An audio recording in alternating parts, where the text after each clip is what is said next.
My name is Christiane Stephan and I'm a postdoctoral researcher at the Geography Institute here in Bonn. In my current research, I look at future dreams in Eastern Africa, taking off from the general idea of the CRC, the Collaborative Research Center.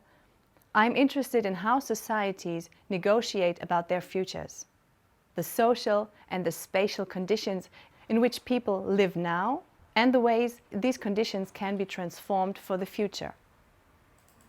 Governments and the economy are two main pillars that shape the conditions for the future.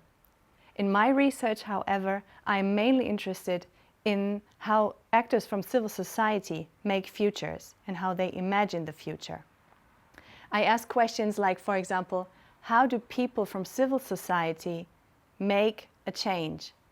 In which ways are they hindered to make a change?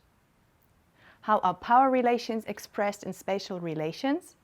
And finally, how do people make geographies through their everyday practices? My research project can be divided into three different empirical parts. I look at how the young generation in Kenya imagines the future of agriculture in their country. There are clear transformations taking place in the agricultural sector. For example, this is the rise of agrobusiness and agro-entrepreneurs in the country. They transform the image of agriculture. By doing participatory research with young Kenyans who are actively engaged in agriculture already, I want to gain insight into their visions of the future of agriculture and their current practices.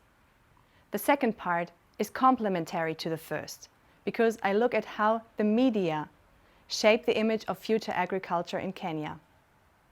Media has a major impact on the ways how we imagine our lives and how we envision our futures.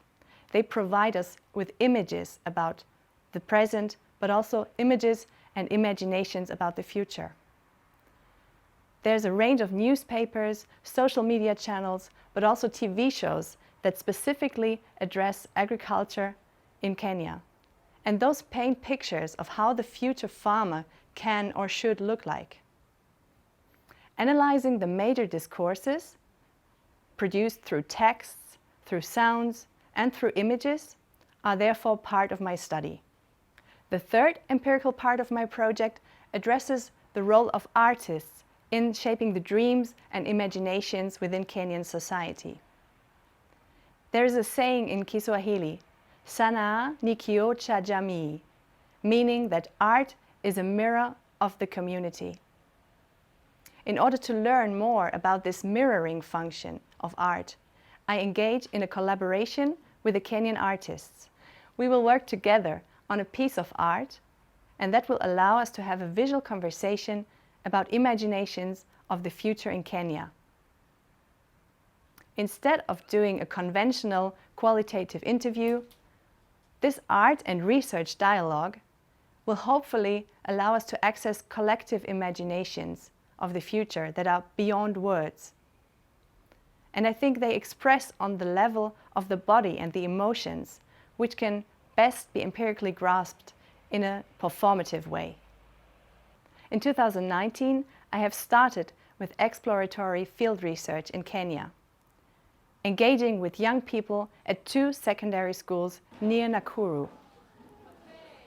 Nakuru is a fast-growing city in the western part of Kenya, which is surrounded by large agricultural regions. In 2 participatory photography workshops, which were set up as photo contests, we exchanged ideas about how the future of agriculture in Kenya might look like in the next 10 years. The photographs produced during these workshops are not meant to show the future per se, but the method of telling a story about the future in a visual way can trigger people's imagination and may give you access to your inner pictures of how the future might look like. This can be positive, but it can also be negative pictures of the future. At the same time, it can provoke people to think what the future they dream about looks like. All in all, the participatory visual methods promote dialogue about the present conditions of agriculture and about the future. What fascinates me about this research is that I get the chance to engage directly with civil society, with young people who are the future generation of Kenya, and especially with visual artists. On the one hand, I'm dealing with abstract concepts from human geography and other disciplines. These concepts are, for example, the future, dreamscapes, the distribution of power in society, the time-space of human activity, like the concept by Theodor Schatzky, or spatial practices of negotiating the future. On the other hand, I look at these concepts through the lens of an artist, or with the help of an artist, who alienates and transforms abstract concepts into something else, something beautiful or something ugly, something appealing to your emotions, something that makes you wonder, and something that makes you question the previous assumptions about society. Having this kind of interaction with concepts and art is something which I find extremely inspiring. And I even think that in the long run, it allows to collectively develop solutions for current problems in our society. When I was working with the secondary school students in Kenya, I figured out that, I was interested in their creativity, in their imaginations, and the presence of the teachers, of their teachers, somehow really changed the situation, somehow set them under pressure, that they would have to deliver something good, that they would have to come up with very good results. But what I actually wanted from them is to think freely, to think creatively, to have access to their own imaginations. And that is something that is out of the box, thinking out of the box. So I was really trying to get them to think out of the box and really trying to access their own imaginations of the future, not repeating something that they have read about in books, but to think about their own dreams. And it took me some time. It took my Kenyan colleague and me some time to really get them to creatively engage with this task. And I think this is something that, it concerns German students just as Kenyan students.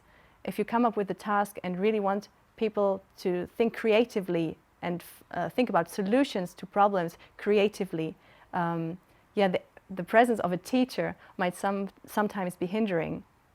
And this also made me reflect about my own role as a teacher. I want to be a university teacher that, that fosters and that inspires their students' creativity and not let them only learn from textbooks. One thing that I would do differently is never go to bed in the evening without taking notes of at least one important thing that you noticed during that day. Sometimes you forget to do it in the evening, then the next morning you have just totally forgotten it, and it's so crucial to note down your thoughts in a written form.